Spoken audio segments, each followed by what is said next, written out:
एका मिस कॉलनं तुमचा फोन कधी हॅक झाला आहे का?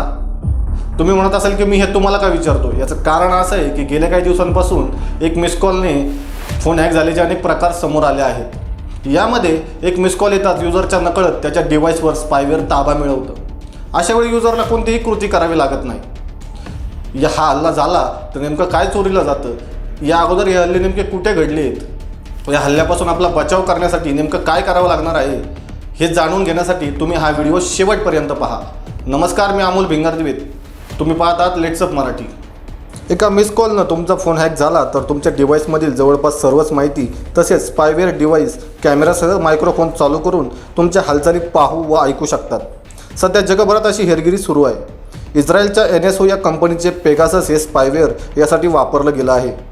या स्पायवेअरचा वापर करून मिस कॉलद्वारे फोनमध्ये पोहोचवला जात असल्याचा दावा कंपनीने केला आहे. फोन हॅकिंग हल्ला झाला तर तुम्हाला युजरचा फोन किंवा डिव्हाइस फॉरेन्सिक तपासणीसाठी कॅनडा येथील लॅबमध्ये पाठवावा लागतो. आता या फोन हॅकिंगच्या हल्ल्यापासून वाचण्यासाठी किंवा स्वतःचा बचाव करण्यासाठी नेमकी कोणती खबरदारी घ्यावी लागणार आहे ते आपण पाहूयात.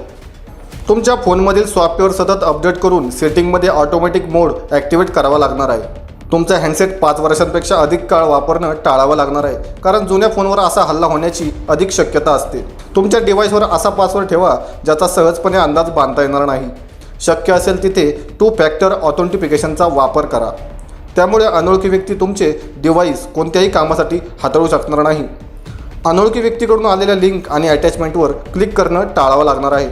डिव्हाइसवर डिसअपिअरिंग मेसेजेस हा ऑप्शन ॲक्टिवेट करावा लागणार आहे. यामुळे न वाचलेले मेसेजेस काही काळाने आपोआप डिलीट होणार आहेत. तर या गोष्टी फॉलो करून तुम्ही फोन हॅकिंगच्या हल्ल्यापासून स्वतःचा बचाव करू शकणार आहात. आमचे असेच नवनवीन व्हिडिओ पाहण्यासाठी फॉलो करा लेट्सअप मराठीला आणि अधिक माहितीसाठी डाउनलोड करा लेट्सअप ॲप. धन्यवाद.